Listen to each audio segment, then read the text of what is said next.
Мектеп елдіктің, тектіліктің іргетасы деген сөздің астары тереңде. Мектеп білім мен тәрбие дәнін себетін киелі орда. Ауыл мектебінің өркениет көшінен шет қалмай жаңғырып жасаруы бәрімізге мерей. Атырау облысы Индер ауданы Өрлік ауылындағы Қабижан Абақанов атындағы орта мектебінің тыныс тіршілігі де қарбалас. Мектептің кіреберіс дәлізінде білім ордасын таныстыратын тарихы терең, тағылымы мол білім ордасы атауымен мектеп тарихы жазылған және білім ордасы өмірі туралы сыр шертетін фотосуреттермен танысасыз.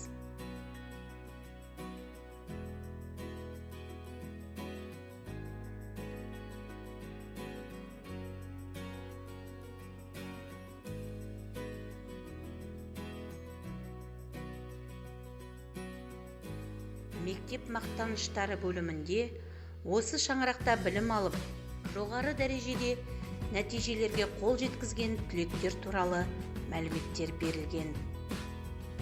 Мектеп тарихына шолу жасасақ, 1923 жылы өз жұмысын бастаған білім ордасы 57-58 жылдан бастап орта мектепке айналды. 1987 жылы 1 қыркүйекте жаңа ғимаратқа көшті. Мектептің жобалық қуаты 624 оқушыға арналған. 1994 жылы Өрлік орта мектебіне алаш ардақтысы Ахмет Байтұрсыновтан дәріс алған өлкенің алғашқы ұстазы Қабижан Абақановтың есімі берілген. Мектеп жетістіктері туралы мәліметтер де осы жерде қамтылған. 1998-99, 2000-2001 оқу жылы қорытындысымен мектепке аудан бойынша жыл мектебі атағы берілген. 2010 жылы мемлекеттік аралық бақылау қорытындысымен республиканың үздік 100 мектебінің қатарына енген. 2013-2014 оқу жылының қорытындысымен тамыз кеңесінде ұйымдастырылған шығармашылық көрмеде жұмыстар үздік танылып, бірінші орынды жеңіп алды. 2014 жылы мектеп оқушылары арасында өткен көркемөнерпаздар байқауында бас жүлде театр өнері бағамы бойынша бірінші орынмен марапатталған. 2016 жылы ұлттық бірыңғай тестілеу қорытындысымен аудан бойынша орта балл 81-де 2 болып, бірінші орынға шықты. 2018 жылы аудандық 9-шы жазғы мектеп оқушыларының спартакиадасында бірінші орын иеленген.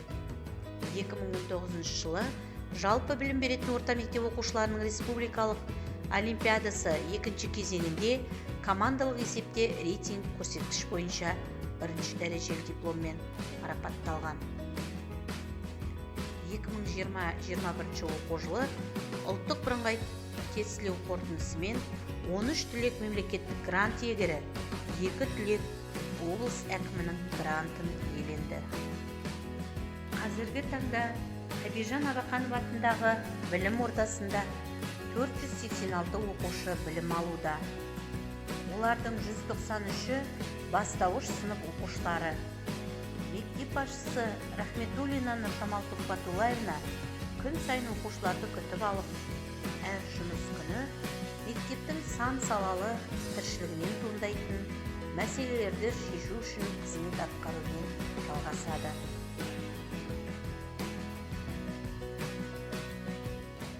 Мектеп медбикесі мен сынып жетекшілері оқушыларды қабылдап, медбике қызуын өлшеп, бақылауда ұстайды.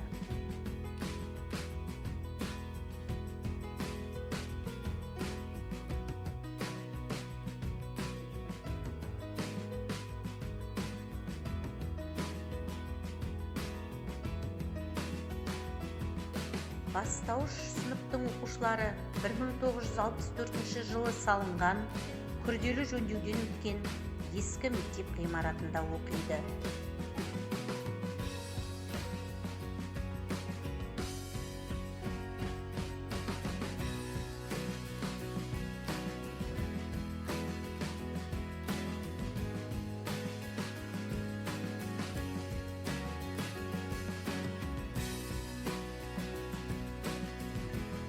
фестивалды даярлық тобында 39 тәрбиеленуші, 3 топтан тұратын шағын топта 39 тәрбиеленуші тәрбиеленуде.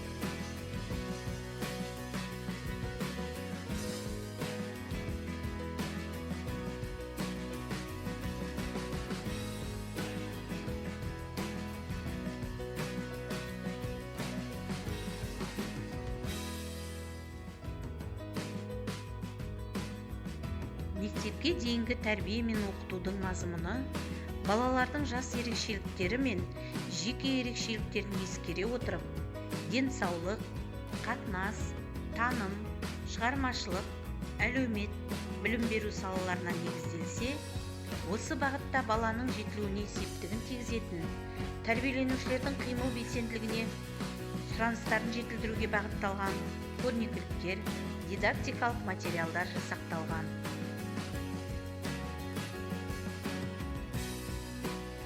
Бастауыш сыныптарға арналған сынып бөлмелері көрнекіліктермен жабдықталған.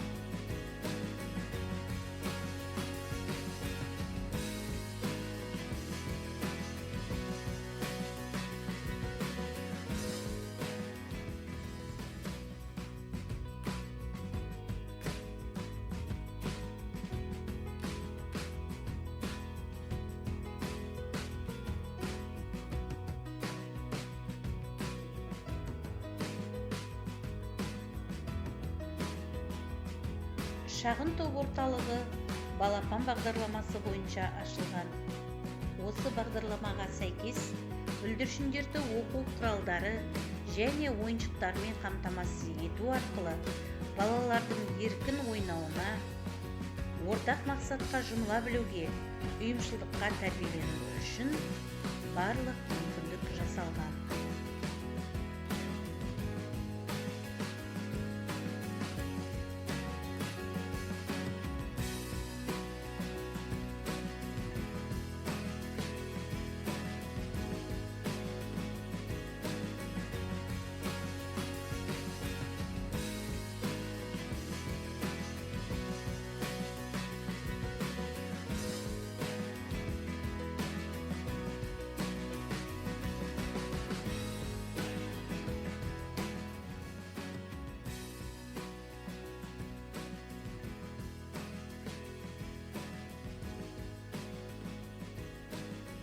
Негізгі мектеп ғимаратының бірінші қатарында ел рәміздері тақтасы орналасқан.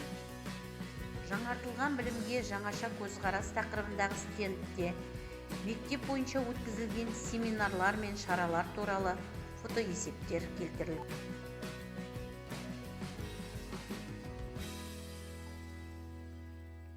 Бірінші қатарда мектеп асханасы орналасқан. Күн сайын 1-4 сыныптың оқушылары және әлеуметтік қолдауды қажет ететін 19 оқушы тегін ыстық тамақ ішеді.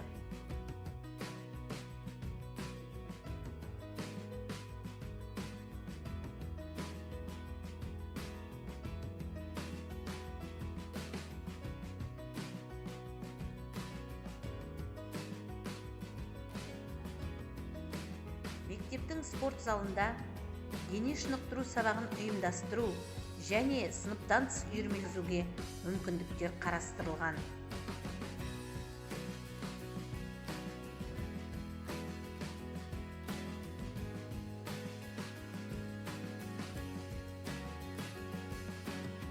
Спорт залға кіре беріс дәлізде президенттік сынама қорытындылары және ұлттық мектеп лигасына арналған стендте мектеп бойынша спорт саласындағы жетістіктер мен жеңімпаз оқушылар мәліметтері де берілген.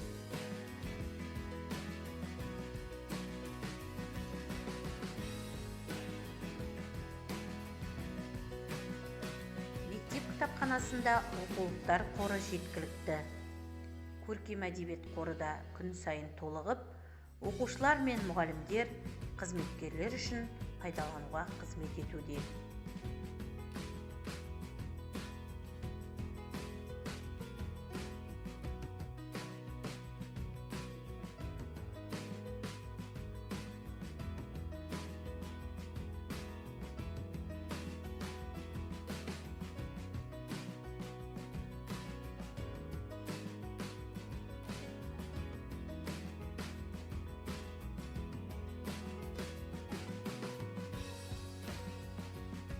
қазақ тілі, қазақ әдебиеті, тарих, ағылшын тілі кабинеттерінде жаңа үлгідегі көрнекіліктер ілініп, интерактивті тақтамен қамтылған.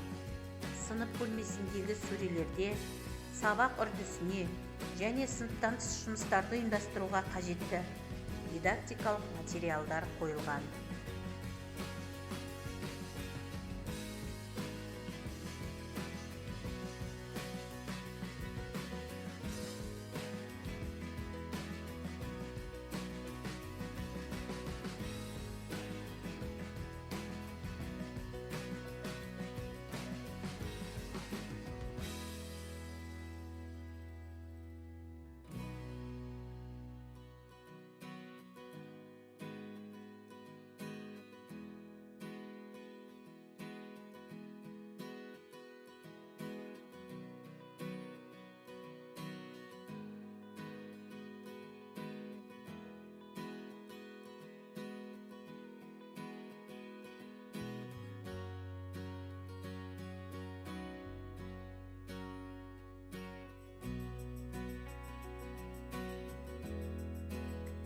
Екінші қабатта орналасқан химия, физика, биология кабинеттерінде интерактивті тақтаны қолдану, флипчартпен жұмыс жасау білім сапасына зор әсерін тигізуде. Оған қоса оқушылардың шылығын арттырып, қабілетін шыңдауда жаңа технологиялармен жабдықталған зертханалар жұмыс жасайды.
Мектепте лего робот жасау жиынтықтармен қамтылған робототехника кабинеті жұмыс істейді.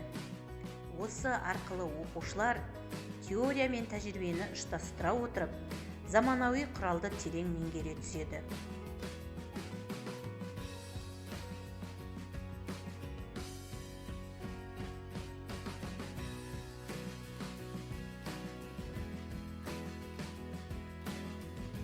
IT кабинеті тың идеялар мен жаңа ізденістерге жол ашады. Сыныпта заманауи 16 компьютер, интерактивті панель, интернет және веб бағдарламалармен жабдықталған. Мұнда оқу STEM әдісі бойынша жүргізіледі. Білім нәрімен сусындаған мектеп түлектері бірі өз білімін еліміздің атаулы жоғары оқу орындарында дәлелдеп қоймай, еліміздің өркендеуіне ерен үлестерін қосып жатса, енді бірі өзі білім алған ордасына оралып, ұстаздарының ізін жалғастырып келеді. Елімізді өркениетке апарар жолдың бастауында білім ордасы, мектеп тұрса, ал мектептің жүрегі мұғалім екені даусыз.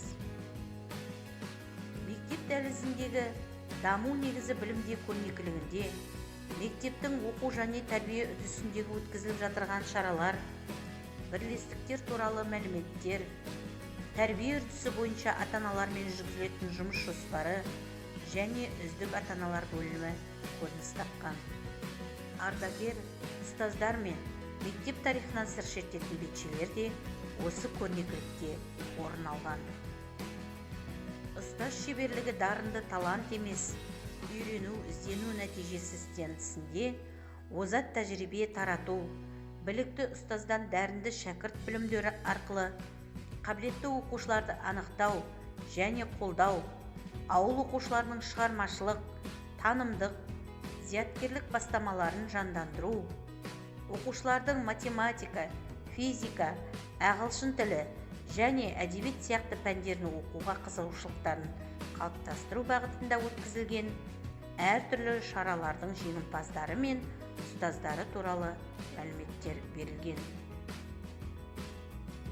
Мектебімізде осындай қабілет пен қасиеттерді бойына сіңіре білген ұстаздардың тоқтаусыз ізденісінің нәтижесінде мектеп мұғалімдері аудандық, облыстық, республикалық байқаулар мен сайыстардың жүлделі орындарынан көрініп жүр.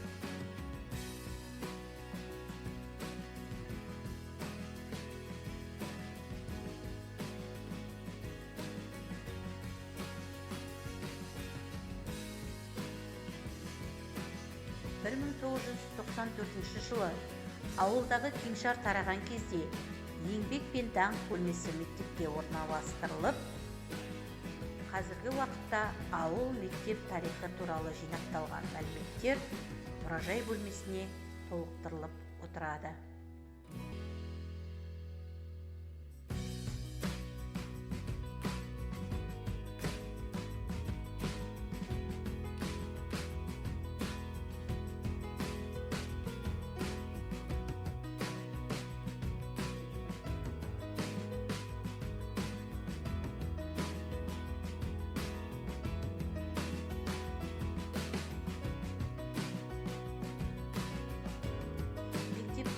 Акт залында өткізілетін шаралар санитарлық талаптарға сай жүреді.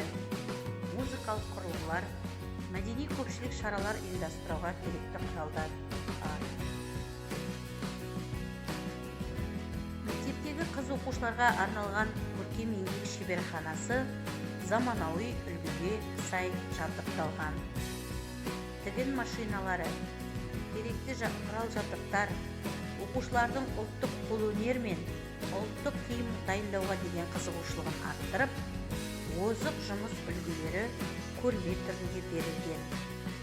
Көркем еңбек шеберханасының жабдықталуы мен іс тәжірибесі аудан, облыс көлемінде таратылған.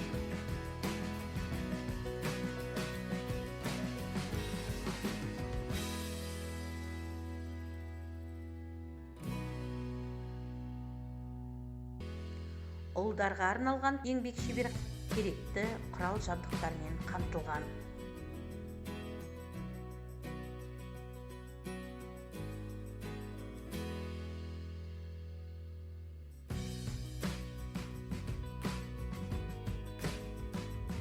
Алғашқы әскери дайындық пәні бойынша кабинетте қажетті көрнекіліктер ілінген. Пән бойынша және оқушыларға әскери патриоттық тәрбие беруде қолданылатын құрал-саймандар арнайы орында сақталады.